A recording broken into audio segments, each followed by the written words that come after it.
Lepo pozdravljeni v novi epizodi s podcasta. Tokrat vam dam en nasvet in sicer ta, da močno napnete ušesa, ker boste lahko v nadaljevanju slišali ogromno, lahko rečem, da tudi nenavadnih zgodb. Zakaj? Zato, ker se bomo danes pogovarjali, kako je biti eno leto, malo več kot eno leto na poti s kolesom, kako je, če spiš pol leta po poljih, v šotoru, po bencinskih črpalkah in podobno.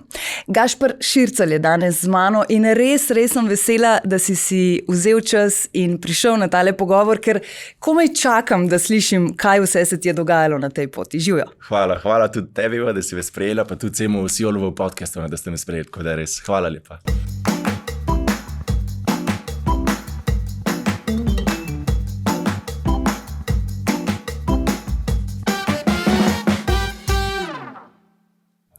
Gašper, zdaj šla bom se veš čisto na začetek tvoje poti, bil si več kot eno leto na poti. Tako je, eno leto pa 3 mesece sem bil, tako da začel sem 20. junija prejšnjo leto 2023, prišel sem pa pol 4. septembra, 5. septembra nazaj v Slovenijo. Zdaj, tvoja pot je bila v bistvu začrtana na način, da si takoj po zagovoru diplome skoraj sedel na kolo in iz Štuka odšel proti Singapurju. Tako. Zakaj bi to nekdo naredil? To prvo, zakaj? Zakaj pa ne, res? Jaz sem takšna oseba, da pač imam rad ekstreme, videl, koliko je, lahko eni toliko posebnih stvari narediš v življenju in zakaj bi ne bi nekaj toga norga naredil. Tako da res pol 20. junija sem imel zagovor, ob 8. zjutraj sem prišel lepo v beli srajčki, v hlačkah, v usnenih čevljih na faks. Tako da sem pa zagovoril, ob 10. sem dobil 10 iz računalništva, sem zagovoril vse perfektno. Pol ob 12. smo se dobili za kolegi na Štuku in po 4 ure smo se družili. Ob 4. popoldne sem se že usedel na kolo in po 440 dneh sem prišel nazaj v Slovenijo. Gašper, ampak vseeno zdaj se to tako sliši, kot da kakšen dan pred zagovorom sem dobil idejo, jaz grem in da se je to vse tako odvijalo. Verjetno ne. Verjetno je sama priprava na takšno pot veliko bolj dolgotrajna in so kar, bom rekla, intenzivne priprave. Pa vendarle, verjetno samo vodilo, zakaj pa ne, ni bilo tisto glavno. Ali pač? Ker, veš, zdi se mi, da od nekje more priti ideja in sploh zakaj Singapur? Bi rekel tudi, da je malo bolj iz osebne plati to prišlo. Jaz že 6 let nazaj sem spoznal že več, ko sem bil 18 let star, sem bil bolj zadržan vase, bolj introvertiran in takrat je bilo preveč tega. Tako da sem pa res začel ven hoditi, sem videl, da lahko jaz sam sebe spremenim in takrat sem dejansko videl, kaj lahko, če se res potrudim, vidim lahko, kaj lahko jaz osebno naredim. In to je bila potem samo ta moja pot, je bila samo potem posledica vseh teh predizkušenj, ki sem jih imel prej. Toliko enih stvari sem spremenil, toliko enih ljudi sem že prej spoznal, tako da to je bila samo naslednja pot v mojem življenju, ki sem se jo hotel odločiti. Zakaj pa lih takšna pot, naprimer, da pač to razložim, ker smo še na začetku.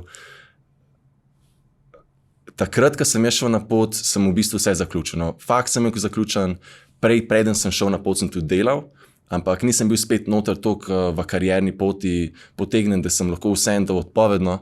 Prej sem tudi dovolj denarja našparal, tako da vse se mi je poklopilo, da bom potem 20. junija dejansko šel na pot.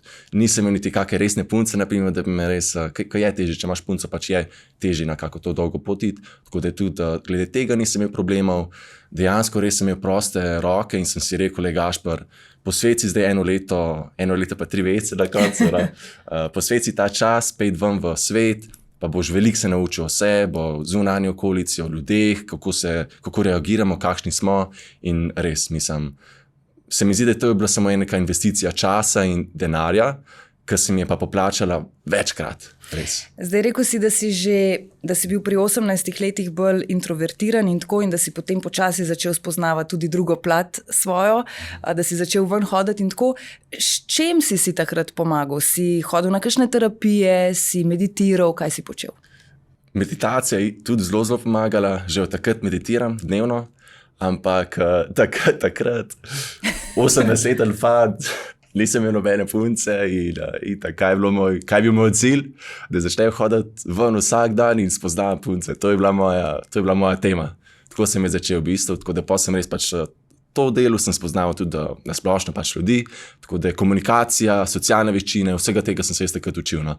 In to me pa potegnali iz tiste introvertiranosti, no, če tako rečem, tako da pa sem res postal bolj zgovoren. Hkrati pa, no, ko začneš nekaj takega delati, pač vidiš, res, kaj vse je možno v življenju. Res, koliko enih plati je tega življenja, ki sploh ne vemo za njih. Ne, šele, ko začneš nekaj drugačnega delati, šele takrat si res razširiš obzorja in vidiš, kaj je možno. Tako da tudi to je velik razlog, zakaj sem šel na pot. No. Pa je v tvoji družini tudi kdo tak popotnik in ne vem, ljubitelj odkrivanja sveta? Prav tako ne. Moj oče pa moj nona sta bila velika kolesarja, tako da verjetno tudi zaradi tega je prišla tudi moja ideja, zakaj bi šel s kolesom. No. Ampak v družini sem pa kar sam, no, tak, da sem se res odločil za kaj tazga velizga. No, to pa moram reči. Kakšna je bila prva reakcija tvojih najbližjih, ko si predstavil idejo o tem potovanju? Ja, to je bilo, mislim, kar sem rekel, to je pa šlo v eno uho noter, pa skozi drugega ven, res pač to spomnim se in pri kolegih in pri družini je bilo isto. Tako naprimer pri družini, se spomnim prvega dneva sem rekel, da bom šel na pot, družinsko kosilo smo imeli v nedeljo, vsi smo bili, jaz, mama, pa oče, pa brat, smo bili za mizo, smo jedli in sem omenil, da bom šel na pot. In oni so me pogledali, Gašper, kaj je s tabo narobe? Ok, to imaš ti zdaj samo malo hormončki, pa čiga, vse pa nazaj, tako da pač te bo že minil. Mal se iščeš, pa bo minil. Tako je, tako da pol je v bistvu res kar šlo skozi eno uho noter, skozi drugo ven, so pozabili na to. Takrat, ko sem jaz to prvič omenil, je bilo kakšno leto nazaj, no, preden sem šel na pot.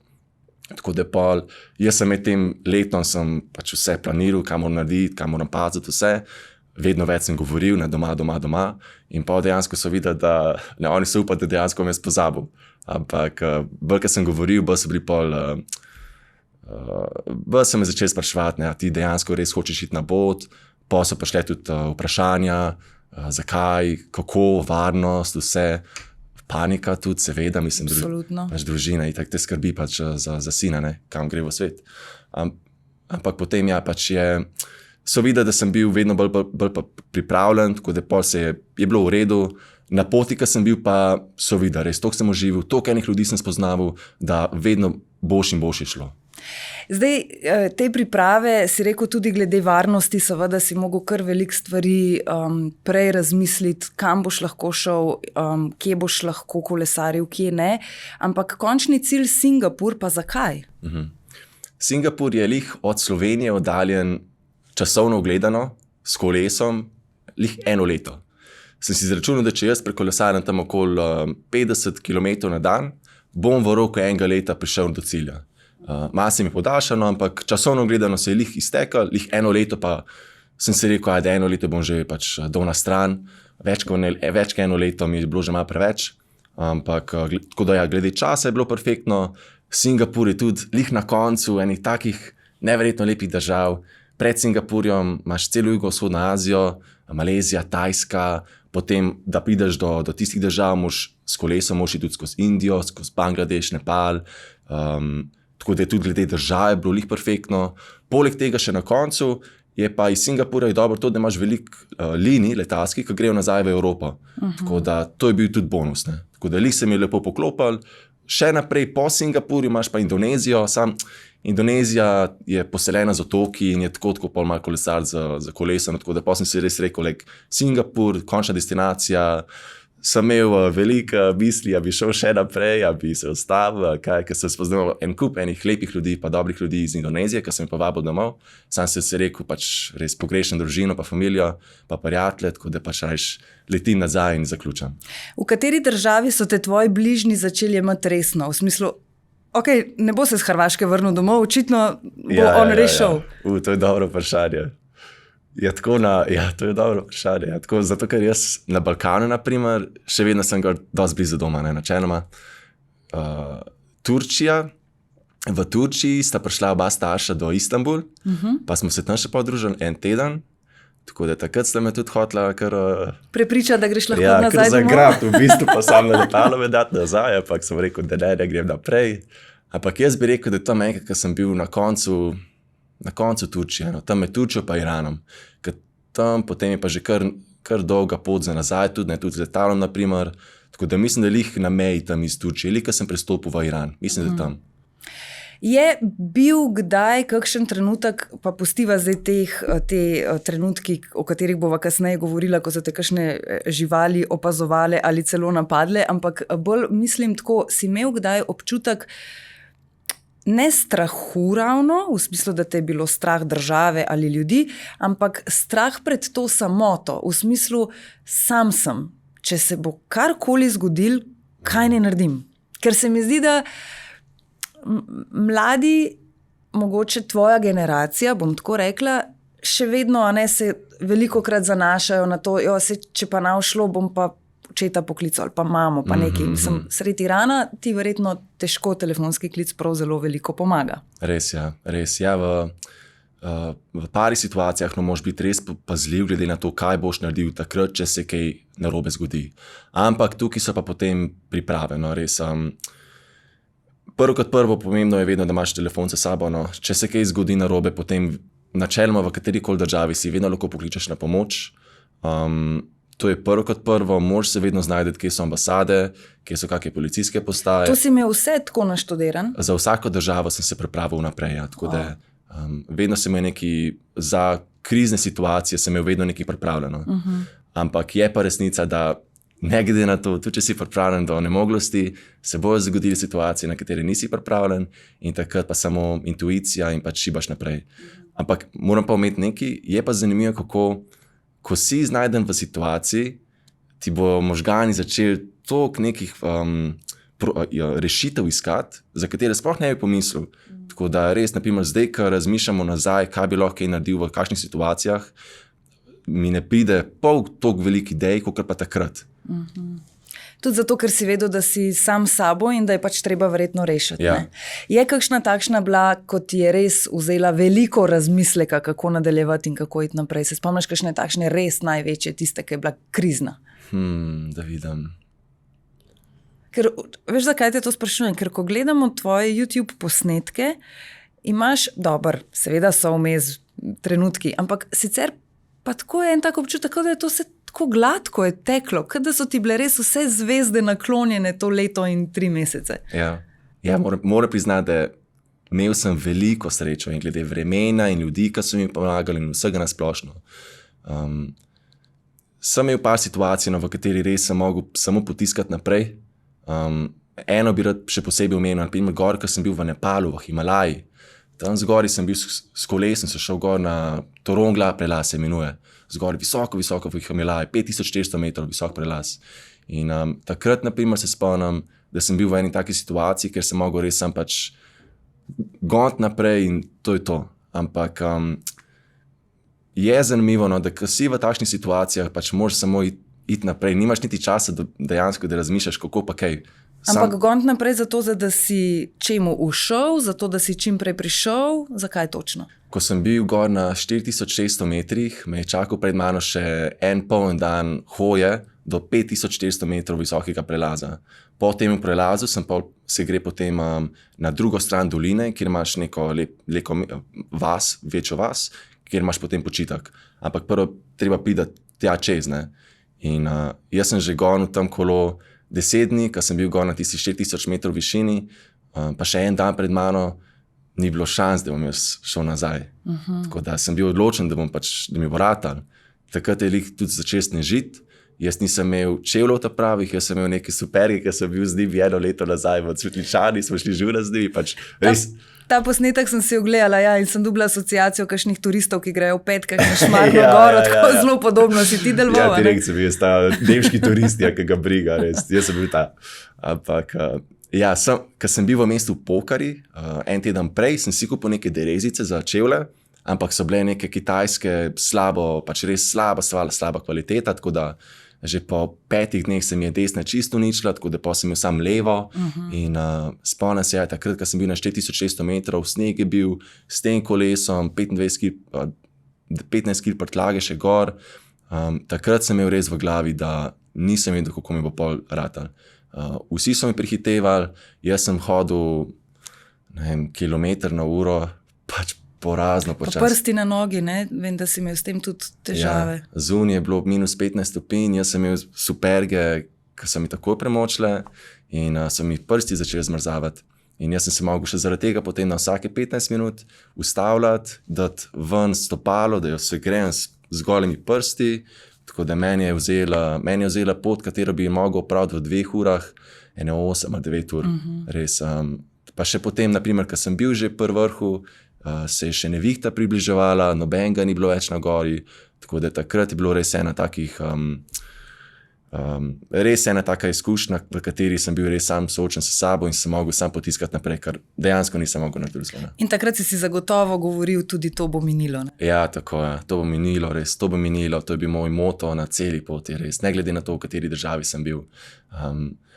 Dostikrat se mi na primer zgodi na poti, da nisem dal kolesar, da sem res hotel se sam ustavil, da nikoli ni prišel do točke, kjer sem začel razmišljati, da bi mogoče parkati, no, ampak da bi res šel nazaj v Slovenijo.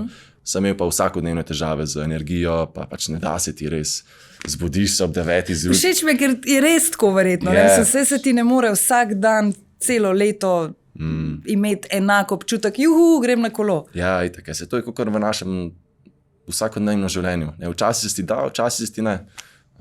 Meni je bilo to vsakodnevno življenje, ne, meni je to postala rutina. Pol. Ampak kaj si takrat govoril, recimo, ko se ti res ni dalo, recimo, pa si tako...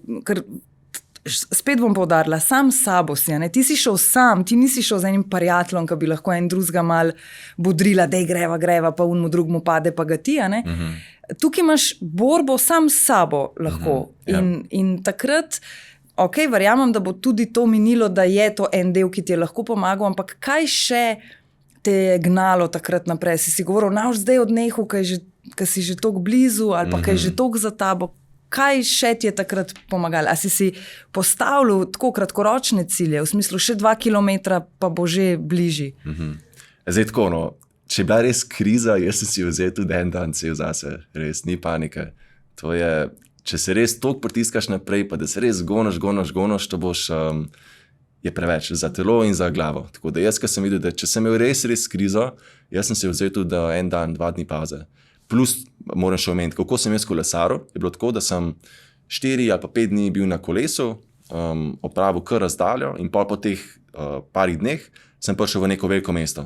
In potem v tistem mestu sem pa šel do koga, ko sem ga tam spoznal, sem bil po njemu doma, sem šel v kak hotel, tako da takrat sem se pa res počil. Ne, tako da to je ogromno pomagalo, res. Takrat, ko pa res si v tisti sobi, pa lahko zaspiš do kadar hočeš, pa pač uživaš, pa delaš kar hočeš, to je zelo pomagalo. Pa se stoširaš normalno, pa se verjetno. stoširaš, ja, pa imaš končen poslo zase, pa streho nad glavo, to je zlata vredno. Tudi če sem bile tiste sobe v več kot slabem stanju, sam da je bila posla, pa da sem lahko v miru zaspal, to je bilo super.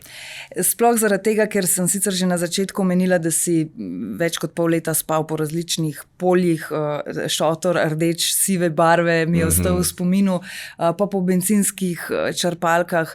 V Turčiji, ne? Tam si bil največkrat po bencinskih. Jaz mislim, da si mi to ne znamo najbolj predstavljati. Pa ne samo, da si ne znamo predstavljati, priznam, da ko sem gledala te tvoje epizode, ko vidiš tako, polje, pa si rečeš, wow, pa tako si včasih še kakšno slamo malo naštimo, pa to, pa si rečeš, wow, koliko dobro si je naštimo, tukaj bo pa zihar ful prijetno taborita, ne? Ampak moja takoj druga misel je bila, samo on je kleči sam, kle ni nobenega. Kaj če pride ne vem kdo. In tudi to se je kdaj zgodilo. Ja, definitivno. Na začetku mi je zanimivo, kako sem bil vsako noč presračen, lahko rečem. Ker nisem vedel, kaj se bo zgodilo. A si lahko spal trdno? Težko, res težko. Enkrat, naprimer, se spomnim, sem bil, ne vem, kje tam pa reki je bilo, tam zgoraj v hribih. Spet v gozdu sem spal v šotoru in slišal sem nekaj v ozadju, 2 po noč, nekaj v šum, nekaj v gozdu, pač kaj se dogaja. In jaz postajajo ti glasovi še glasnejši in jaz pogledam iz šotora, kaj se dogaja, čista tema, nisem nič videl. In vsak glas me je, mislim, presenetil. Na koncu naseča bila sem neka srna, se je tam sprehajala, ampak jaz pa nisem mogel zaspati 2 uri. Tako da ampak s časom dejansko se navadiš. Moram reči, da polk sem bil že naprimer na Tajskem, ker sem bil že toliko navajen, toliko samozavesten glede tega kampiranja pa spanja zunaj, da jaz sem bil ob 7 zvečer še vedno zunaj, se že tema dajala dol, pa nisem vedel, kje bom, ampak jaz sem bil, me ni skrbel, dejansko, me ni skrbel, kje bom, ker sem bil že toliko navajen, sem že toliko izkušen prej, da sem vedel, da nekje bom že varno prespal. Ampak na začetku pa ja, pač nisi navajen, no, res, nisi navajen. Ja, absolutno. In vsak zvok ti je že znak za nevarnost. Ja. V bistvu, ne? No, ampak vendarle so pa se dogajale potem tudi kdaj po noči kakšne takšne stvari, ko so te obiskale kakšne živali, Ja, kje ja. si imel bližnje srečanje? Glede spanja, kaj je bilo kaj? Ja, ene par divjih svin me je obiskal tam v Indiji, pa so jih posal z pepper sprayom, sem jih pošpricil, pa so pa hitro šle stran. Ponočno dejansko z živalmi nisem imel kaj problemov, bolj so bili ljudje, no. Bolj so bili ljudje, ja. Seveda spiš na polju, skoraj vsako noč, obstaja velika šansa, da te bo nekdo videl. Tudi, če si šel nekam čisto na samo. Je pa bilo tako, da naprimer na začetku poti vse do Indije dejansko sem spal zunaj, pa sem si vedno lahko najdel neko dobro mesto za spat, ampak pol v Indiji, ker je tako poseljena, takrat so pa se začeli problemi. Kaj to pomeni kar dobro mesto za spat? V smislu, da si šel lahko nekam na samo in to? Tako je. Naprimer, če sem spal zunaj, nekje na polju, kako sem jaz se pripravil na to? Ob rečemo 5 do 4 sem začel gledati na zemljevidu, 2 uri sta bile še do mraka, sem začel gledati na zemljevidu, kam bi jaz lahko dejansko šel. In to sem gledal na zemljevidu neka območja, kjer je bilo veliko zelenja, nobene ceste, nobene hiše zraven, nobene potke, karkoli, mogli bi biti ravno, tako da potem sem se navadil takoj prepoznati, kje bi lahko bil, kje pa ne. Pa vedno pa plan B, vedno plan B. Ker nikoli ne veš, če sem prišel jaz na neko polje, pa bil tam kmet, ki so še orali njivo do 10 zvečer, ker nisem držal videl, jaz nisem mogel tam spati. Tako da pa vedno sem mogel imeti še nek plan B, na katerega sem se mogel dejansko naneseti. No. In potem si omenil Indijo, da tam je pa zaradi te goste naseljenosti začel prihajati do težav, verjetno iskanje samote tam, sploh je tam možno najdeti kotiček, kjer boš sam. Ja, težko, res. Indija je zelo naseljena država, zelo naseljena država. Se ne čutim, da je toliko ljudi tam živi, ker dejansko jaz, kamorkoli sem se ustavil, vedno sem imel v glavi, da tukaj me je že kdo videl, pa me bo še kdo obiskal. To je naprimer v Indiji pri meni osebno bil še eden največjih problemov, no, ker... Pa kaj si se bal, da bi te uropali, da bi ti kaj vzeli, da bi ti kaj naredili, ali že zgolj nočna prisotnost nekoga? Ja, samo to ne. Ko smo mi sami v sobi, imamo ta občutek varnosti, ampak ko si pa zunaj, sam, ne, v naravi, ker nisi zagrajen s kakršnimi koli zidovi, to je čisto drugače, nekaj, na kar se res moraš navaditi, pa nikoli dejansko nisi čisto navajen. No. Se ne rečem, potem mi postaje lažje in lažje, ampak nimaš tistega res občutka varnosti, res, je težko. Še enkrat se navadiš, ampak na začetku je težko takrat spati, res. Pa to, ko omenjaš recimo, da si se bal, da bi dejansko te ljudje videli, kje spiš, se ti zdi, da je tam dejansko možno zaradi kriminala v državi, ki obstaja, da bi se ti kaj zgodil? Velikrat so me posvarili glede kriminala, pa glede spanja zunaj. Meni osebno se ni to zgodilo. Enkrat, no, lahko bi rekel, ampak ni bilo nič. Dejansko sem osebi dal nekaj, ampak tako da to ne bi niti rekel, da se je zgodil. Ampak ja, so me velika posvarili, no, da se mi lahko kaj zgodi. Sam sem precenil, a je tukaj varno, a ne. Dobiš, ko toliko časa to delaš, dobiš neko intuicijo v sebi, da prepoznaš, a je tukaj varno, a ne.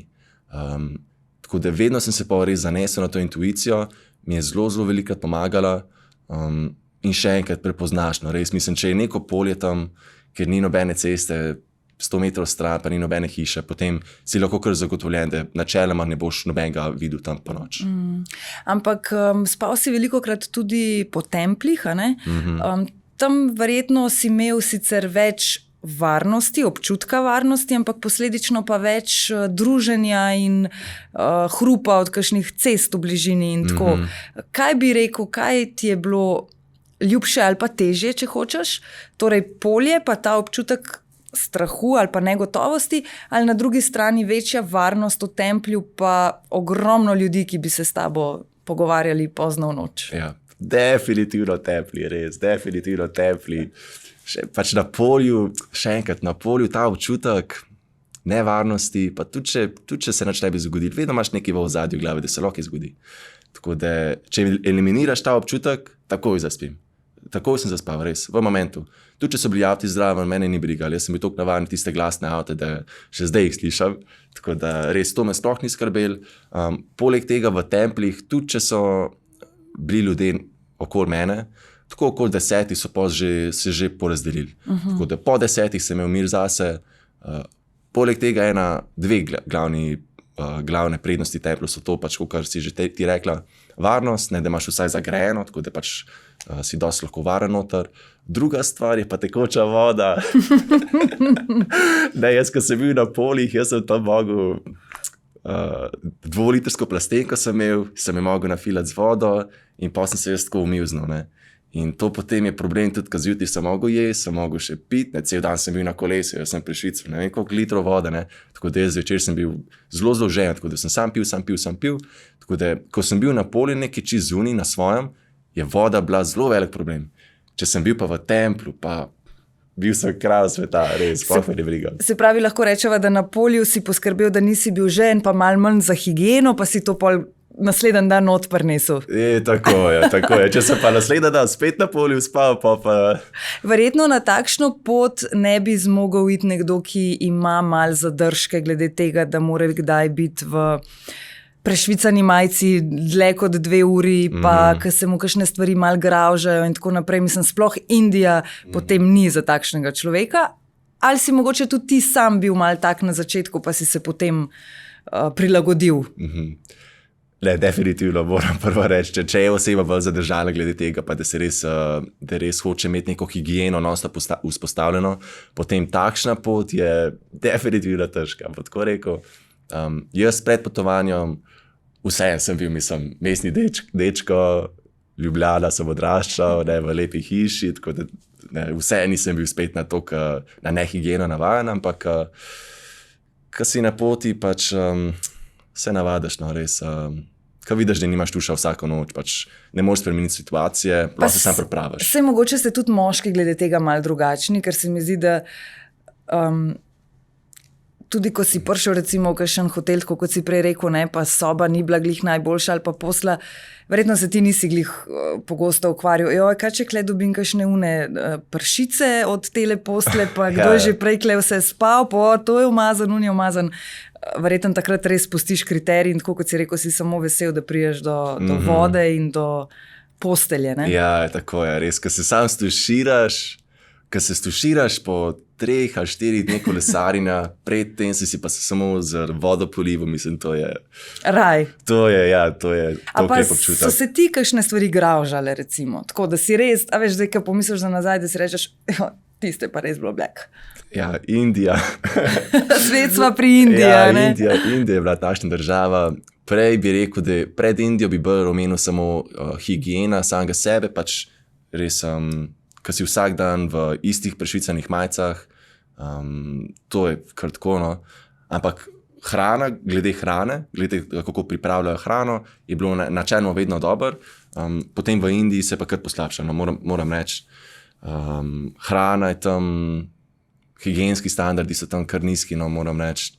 Tako da tam sem mogel pa res vse moje pregrade spustiti in pač kar sem dobil za jesti, sem pač vzel, ker dejansko nisem imel izbire, no. Če sem bil lačen, sem pač mogel tisto pojesti, tudi če je bilo čudno pripravljeno. Tako da Indija glede tega je bila še kar takšna, ja. A veš, kaj mi je zanimivo? Recimo, če zdaj pomislim, da bi šla v Indijo, potovati po Indiji, a ne? Verjetno bi imela tako en kup enih razkuživčkov mehnih sabo za vsak slučaj, pa te probiotike, pa to za zraven, pa mogoče to ogle, če bi se kaj zgodili in tako. Ti si bil pač vseeno omejen na tole kolo, a ne? Tako da glih ne vem, kakšne hude potovalne lekarne nisi mogel med sabo. Ampak kako pa, zanimivo mi je, da nisi imel dejansko nobenih težav v povezavi s tem, se pravi, da bi, ne vem, zbolel na poti zaradi, dajva reči, pomanjkanja higiene, pa ne mislim tvoje higiene, ampak nasplošno v državi, pa hrana, marsikdo reče, koliko smo imeli prebavnih motenj, ko smo tam potovali in tako naprej. Ti nič res ne, enkrat vmes si samo zbolel, ne? Ali kako je že bilo? Tako je, tako. Sam preden odgovorim to vprašanje, bi pa rad samo omenil, da glede na to, da jaz sem bil v Indiji s kolesom, to je če greš v Indijo potovati, pa da si v normalnih turističnih apartmajih, v hotelih, je dejansko lepo, no. Pač še vedno pač je umazano zunaj, ampak ni sploh primerjave s tem, kar sem jaz delal. Jaz, če bi šel nazaj, jaz bi šel še kdaj v Indijo, ne bi s kolesom dišal. Ne več. Ne več, je bilo enkrat pa zadost. Ampak jaz bi šel še nazaj v Indijo, ker če bi šel v navadne hotele, pa apartmaje, meni bi bilo ful lepo. Res Indija je zelo lepa država, zelo dobri ljudje so tam, ampak če si pa odvisen od zunanje okolice non-stop, to je pa drugače, to je pa druga zgodba. No? Ampak glede pa zdravja, sem imel tudi probleme na poti. Aha, pa sam v njih nisi tako veliko govoril? Ja, v Indiji, na primer, sem imel najhujše probleme. V Indiji, prvo, kaj se mi zgodi, ker sem bil tam kje je bilo to? Ja, zgori že nad Mumbajom, v Rajasthanu, če se Ko mi je noro, ko moraš tako res prav pomisliti, ne? Mislim, ipak si bil 1 leto. Ja, tam zgori v Rajasthanu je bilo nad Mumbajom. Sem prišel v mesto Vadodara, veliko mesto, 1,500,000 prebivalcev. Sem šel v nek hotel, ker sem se res hotel spočiti, za ene par dni sem bil tam. In jaz, ko sem prišel tja, prvi dan, grem spočirati se, kralj sveta, grem v poslo, za kotsko poslo. Spet kralj sveta? Ja, dvakratni. Tako da, ko sem bil v posli, sem se zaspal in mene je po noč mrzlica mi je začela tresti. Mene je taka mrzlica, koliko še v življenju me ni začela tresti. Vroče sem švicu, sem se odkril, me je začel spet tresti, sem se spet zakril in pa sem mogel iti na WC, lulat in me je zelo kar žgal me je spodnji, nekaj je bilo narobe, ampak je bila tema, nisem videl, nisem niti luči pa žgal. Pa sem šel spet nazaj spat, sem dejansko zaspal za 4 ure.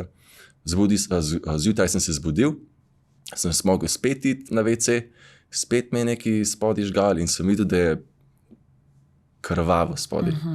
Lulil sem kri. Neko vnetje. Panika verjetno. Ja, neko vnetje sečil je bilo. Jaz sem bil tam sam v hotelu, nobenega nisem poznal v mestu, nič nisem vedel, kaj se lahko zgodim. In jaz sem sam Google užgal, simptome začel hitro noter tipkati, kaj se mi dogaja. In sem preračunal, sem videl, da imam neko vnetje sečil. In pa sem sam antibiotike začel jemati, sem tam ostal v tistem hotelu. To si imel pa sabo? Takrat sem jih imel nekaj sabo, ne, v bistvu sem jih mogel iti iskati v lekarno. Tam je glede zdravil je zelo lahko, mislim, da še posebej, če si turist, če si tujc, greš sam v lekarno, pa ti dajo zdravila, tudi če so na recept, ni problema. Plačaš in to je to. Tako da takrat sem mogel v lekarno iti po tablete, po antibiotike, pa sem jih začel jemati, 2 tedna sem jih jemal, ampak že po prvem dnevu je bilo boljše. Naslednji dan sem lulil kri, ampak zelo manj kot prvi dan. Prvi dan je bilo res hudo. Tako da to je bilo tisto. Takrat moram še to reči, v tistem hotelu, v tisti sobi sem imel še podgane. No, tukaj bi se pri meni verjetno končal, tako da nekakšne take poti, Ja, to sem bil. Miške še, no, ampak podgane. Ja, take mrcine sem bile noter. Ampak ne pare, 4 so bile kar redne stranke v tisti moji sobi, ja. Pa kaj, ko si jih zagledal, pa čo, živo? Ja, takoj sem iskal druge hotele. Aha, si? Sem iskal druge hotele. Se pravi, tudi te podgane niso bile čisto, Ni mi udobno s podganami v sobi, definitivno ne, ja, to takoj sem letel ven. Sam v tistem mestu nisem nobene druge opcije najdel. V Indiji imajo tako sistem zasnovan, da vsak hotel pa apartma mora imeti neko formo C, se imenuje. Ta forma C je prav določena za tujce. Če ima ta apartma pa hotel formo C, potem lahko sprejme tujce. Če pa nima, pa ne more. Tako da v tistem mestu, ker sem bil, ali so bili zasedeni, ali pa niso imeli te forme C. Tako da dejansko sem mogel ostati v tistem hotelu. sem spoznal 4 nove kolege. Si jih poimenoval? Tok nisem prišli skupaj, no vse, ampak sem jih kar prepoznal. 4 redni so bili tam noter, so me kar lepo pozdravljali, vedno sem kričal na njih. Na koncu so že oni se tudi mene to navade, da niti kričali ni prišlo, so mogli začeti metati stvari v njih. Ampak ni pa, da bi zabavni ko po noč, ko si spal, da bi kakšna Ne, to ne, to ne, čeprav sploh nisem... Je pa res, da mogoče si tako trdno spal, da niti ne veš, če Ja, vse to je. kakšna obiskovalka. Ja, po noč nisem nič začutil, no. Po noč nisem nič začutil, ampak ja, zabavni dnevi, no, tako bom rekel. Mečkam se bom vrnila še k kolesu in sicer sedeži na kolesu, vemo, da znajo biti kar neudobni. Kaj šele, če toliko kilometrov na dan, 1 leto in 3 mesece delaš, koliko si jih zamenjal? A si imel to kar sabo? Ali... Nisem niti enega zamenil. Kako niti enega? To je, preden sem šel na pot, sem se kar veliko pozanimal o tem, kaj rabim na samem kolesu, da me bo čim bolj časa zdržal. In vedno, ko sem iskal za kak sedež kolesa, vedno so predlagali Brooks sedež, se imenuje, mislim, da je nemška znamka. In iz čistega usta narejen sedež, ko ga potipaš, še ti zdi, da je iz kamna narejen, res trdo usne, ampak zadeva deluje. Res zadeva deluje, dejansko se oblikuje tvoji obliki spodnice, tako da pol res imaš lepo obliko spodi. In jaz res 16,000 km sem naredil, pa na poti nisem imel, mogoče 2-krat me je kaj malo, kaj ni bilo v redu spodi, no, da je me res pač bolel, ampak sem pač en dan si vzel zase, da sem se spočil in pa je bilo v redu. Koliko si rekel? 16,000? 16,000 km, vse skupaj na koncu, ja. Wow, 16,000. Dajmo si zdaj najprej zamisliti, da jih 16,000 naredimo z avtom, no pa še pomislite, da ne z avtom, ampak s kolesom, za lažjo predstavo. Ja. Zdaj, imel si, koliko si rekel, 25 kil še sabo, pol ali manj ali več? Na začetku je bilo vse skupaj in s kolesom vred, je bilo prtljage okoli 45.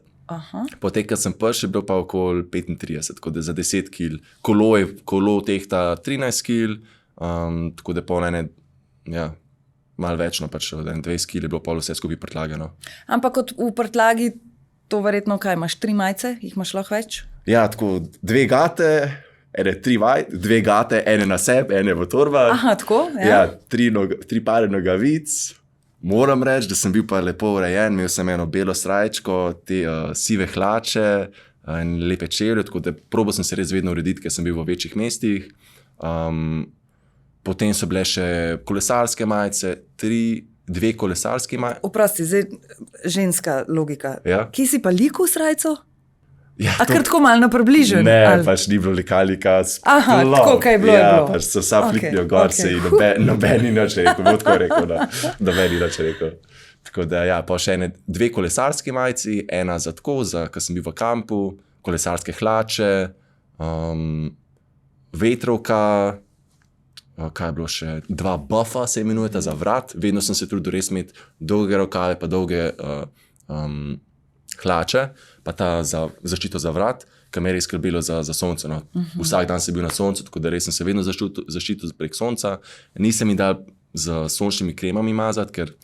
Tudi Švico verjetno bolj, ne? Ja, švicaš, pa pol, ko prideš v kamp, pa se moraš oprati, če bi bil v hoteli, bi bilo ok, ampak jaz, ko sem pa prišel v kamp, spomnim se v Grčiji, naprimer, ko sem 2 dni kolesaril zapored, pa sem se mazal, pa takrat nisem imel še toliko vzpostavljene rutine za higieno, za čiščenje. Spomnim se, da eno noč sem prišel v kamp in jaz sem se tako postrgal, sem si en sloj umazanije dol iz kože. Sončna krema, pot, umazanija iz ceste, tako da pol sem res imel vedno sam dolge rokave, tako da me je res zaščital in dejansko pol nisem imel nič problemov glede sonca. Nič opekli, nič. Super, tako da s tem, to si že takoj v bistvu lahko s tem rešil, ne? Ja. Prej si omenil, ok, to, da si zbolel, pač to vnetje, da si dobil. Kaj pa sicer tako, recimo, ko si okrog hodil, ljudje so te z veseljem sprejemali, zasledila sem celo, da so ti tako kar malo denarja dajali, da boš imel za na pot in tako. Kakšni so pa to občutki, ko si tako recimo pri domačinu? Si imel občutek, da če bi bilo s tabo zdravstveno nekaj narobe, da če ne drugega, bi pa oni poskrbeli za tebe? Ja, definitivno. Definitivno, mislim, res prijaznost, ko sem je pa jaz srečen na tej poti, to bi pa lahko z veseljem govoril o tem res 4 ure, koliko dobrih ljudi sem spoznal. pa na katere dejansko sem se lahko res zanesel. Res mi niso nič hotel slabega, sam dobro. Vsem pa je tako, če si na kolesu, res se moraš ustaviti. Če hočeš res poznati take ljudi, pa moraš kar se ustaviti pa njih, pa kar ene par ur, če ne cel dan biti z njimi. Tako da sem kar kolesar, no. Ampak kjerkoli sem bil v svetu, ali sem bil v Indiji, ali v Iranu, ali v Turčiji, ali na Tajskem, vedno sem vedel, tudi če sploh nisem bil še v državi, vedno sem vedel, da ko bom prišel tja, vedno bom lahko spoznal neke dobre ljudi. Ker sem jih že toliko prej spoznal, sem vedel, da tudi vnaprej me čakajo. Pakistanu si se pa izognil, ne? Tako, ja, Pakistan nisem šel, bil sem na jugu Irana, lahko bi šel skozi Pakistan do Indije, ampak v Pakistanu bi mogel iti skozi ene par nevarnih območij, naprimer na jugu bi mogel iti skozi Balučistan, se imenuje območje, ki je kar teroristično nevarno, tako da bi bilo možno kolesariti tam, ampak bi mogel imeti vedno policijsko spremstvo s sabo. In to zaradi tega pa nisem hotel iti. Zato, ker policija tam ti vse narekuje. Oni ti rečejo, ti boš spal tukaj, ti boš jedel tukaj, ti boš delal to, pa to, pa to, pa to.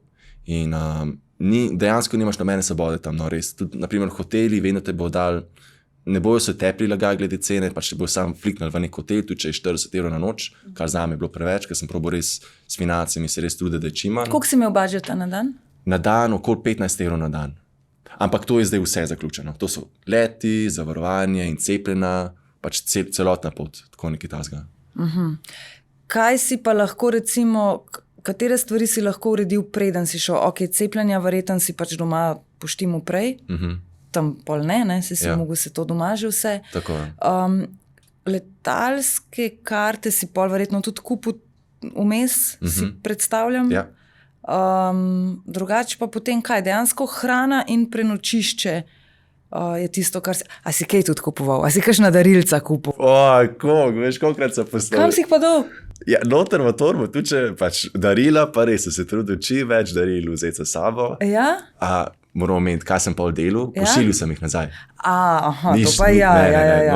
To pa ja. Ni šans. Se pravi, si jih domov pošiljal? Ja. Wow. To pa ni šans, da bi jih vse s sabo vzel. Sem razmišljal o tem, pa ker sem videl, da imam tako 2 kili srebra v torbah, pa če sem mogel sam na pošto iti, pa se poslal nazaj. No. Tako da pa res to sem ene parkrat sem mogel kar velike pakete pošiljati nazaj v Slovenijo. S sabo...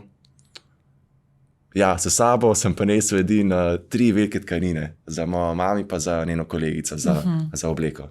Ampak to si verjetno tudi bolj proti koncu kupil? Tako, ja. V Maleziji sem kupil, tako da do Singapurja bilo to. Kakšen je bil občutek, ko si prišel do Singapurja? Moj bog, res. Jaz sem mislil, da bom počel od veselja. Res, jaz sem mislil, da bom počel od veselja. Spomnim se, da sem kolesaril do Marina Bay, se imenuje. V Singapurju so znani taki velika drevesa, umetna narejena drevesa iz česa, pač ne naravna. Poleg tega je pa znano tudi en velik hotel iz takih 3 stolpenc. Zgori na teh stolpencah je pa tudi nek bazen, taka velika masivna zgradba.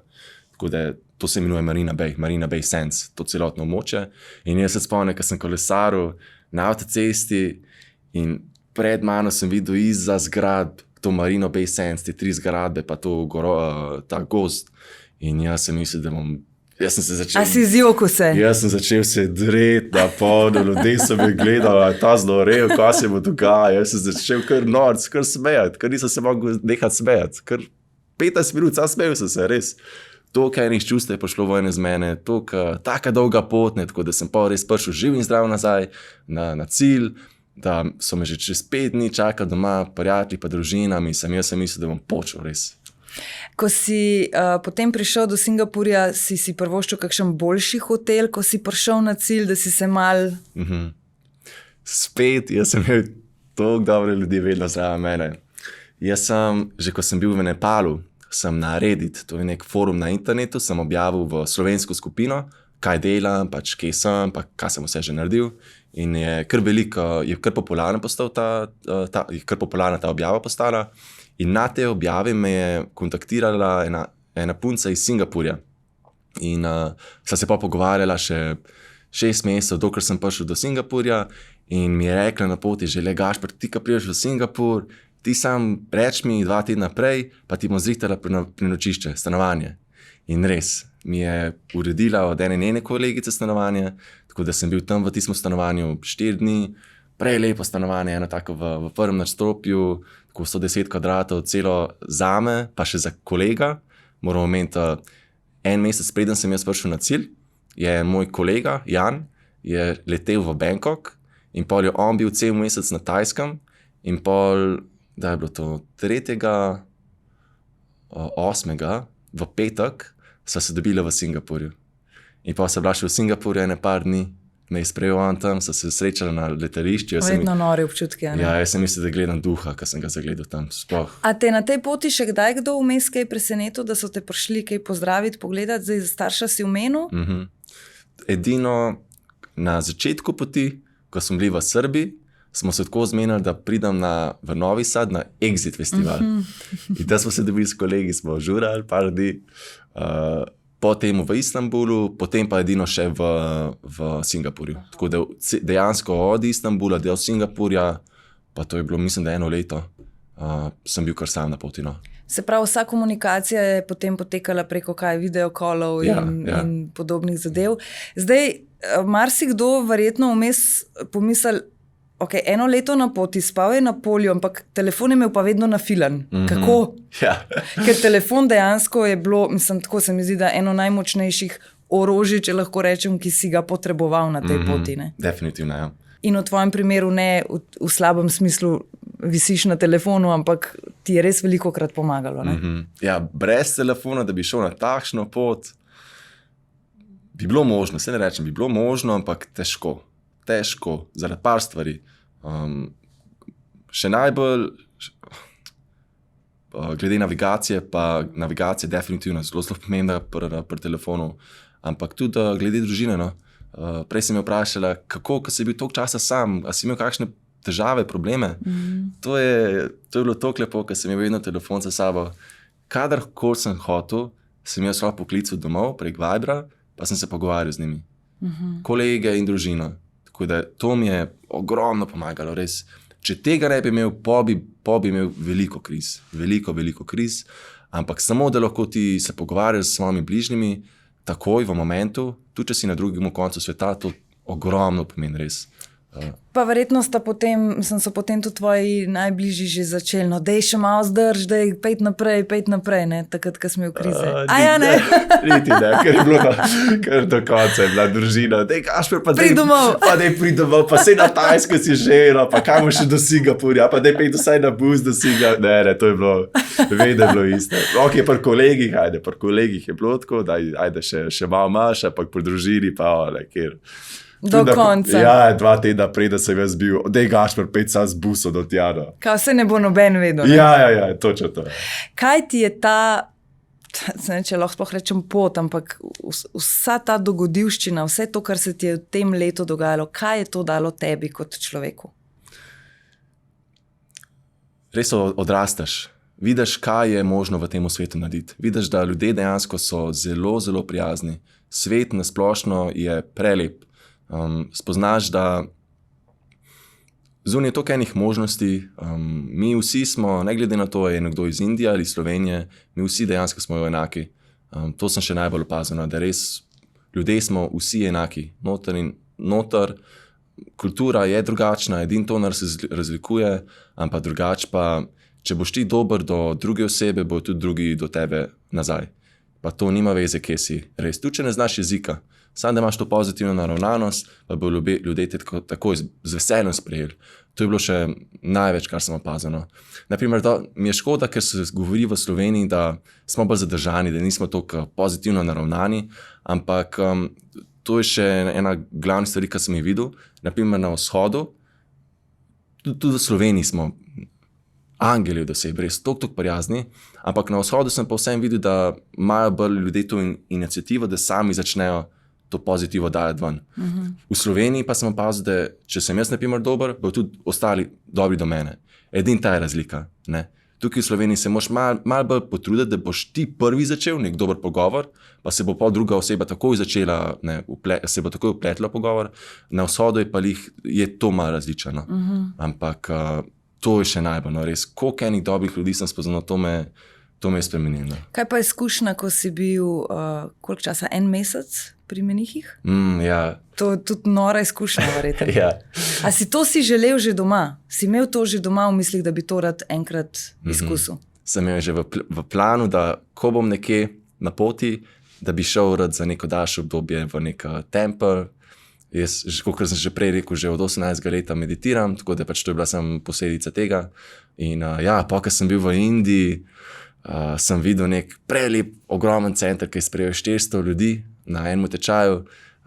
To je bilo v Biharju, zvezna država Bihar, v Bodh Gaji se imenuje kraj. Tam se je Buda razsvetlil, res za budista je to en kraj, ki ga mora vsak obiskati. Tako da tja sem prišel za dejansko cel mesec. Kako je pa to izgledalo? Razdelil sem si na 2 dela. 10 dni sem posvetil meditiranju, tako da pa sem vsak dan po 10 ur na dan, še ne več, sem sedel na riti, zaprte oči in meditiral. Koliko ur na dan? 10. Wow. To je od jutra do večera. Zbudil sem se ob 4 zjutraj, ob 4:30 naprej sta bile že 2 uri meditacije, potem ob 6:30 zajtrk, spet meditacija do 11, kadar je bilo kosilo, potem po 12 brez hrane, tako da od 12 naprej nisem nič jedel, potem pa čez dan spet meditacija, dejansko cel dan. Kaj ti je pa ta meditacija dala? A bi lahko rekel, da si prišel do kakšnih novih spoznanj o sebi, odkritij, planov za naprej? Bolj je bilo samo nadaljevanje tega, kar sem že prej delal. No. Prej sem že res toliko ur posvetil temu, da to, kar sem jaz tam odsedel, je bilo samo posledično nadaljevanje to, kar sem že prej delal. Vse, kar sem že tam doživel, sem že vedel, je pa praksa. Meditacija je samo praksa, ki jo moraš delati in delati in delati, če res hočeš se vzpostaviti v njej. Tako da to, da sem jaz šel tja, je bilo samo neko nadaljevanje dela, ki sem ga že prej opravil. In glede na to, da to vse poteka v strogi tišini in tako naprej, si predstavljam, da že prej verjetno nisi imel s tem težav, zdaj pa sploh ne, da sam s sabo se imaš ti kar dober. Nimaš težav biti sam s sabo. Ja, ker si sam definitivno. Ja. Pač sam s sabo si cel dan, moraš biti dober do sebe. Ne gre drugače, ne? Res, ja. Gašper, vem, da bi se lahko še pogovarjala, zato moram te to vprašati. A razmišljaš o tem, da bi kakšno knjigo napisal ali pa, ne vem, hodil po Sloveniji okoli in predaval o tej svoji poti, ker mislim, človek bi te res lahko še poslušal in poslušal. Predaval definitivno bom zdaj, imaš že par stvari splaniranih. Knjigo bi pa tudi res bi rad napisal. Imam v cilju, da jo bom napisal. Prvo bi rad samo opravil te zadeve, predavanje pa to. Potem se bom pa lotil tudi knjige, definitivno. Prosim, ko bo knjiga zunaj, da me čim prej pokličeš, da se spet vidiva oziroma da mi podpišeš en izvod, no, ker vem, da bojo notri zagotovo še zgodbe, ki se jih nisva dotaknila, ker 1 leto in 3 mesece je težko dati v 1 uro, ampak res hvala, da si vzel čas in z veseljem pridem na kakšno predavanje, da slišim še kaj novega. Hvala lepa, Eva, hvala. Oprosti, nekaj te pa moram še vprašati. Prstan na roki, ima kakšno posebno vrednost? Prstan, sem si rekel, da je nek nakit si moram dobiti iz poti. Aha. In sem ga brskal čez celo pot. In v Iranu, in v Dubaju, in nisem najdel. Potem pa, ko sem prišel v Nepal, sem šel po Pokhari, po glavni ulici in sem videl na desni strani eno zlatarnico, se šel noter, mala zadevca. In enega majstra noter sem srečal, ki mi je to vse po izdelavi, vse zame naredil. Iz zlata narejeno, okras, ki ga bom imel še za celo življenje. Res spominček. Res lep spomin na to pot, ne? Ja. Gašper, hvala. Hvala.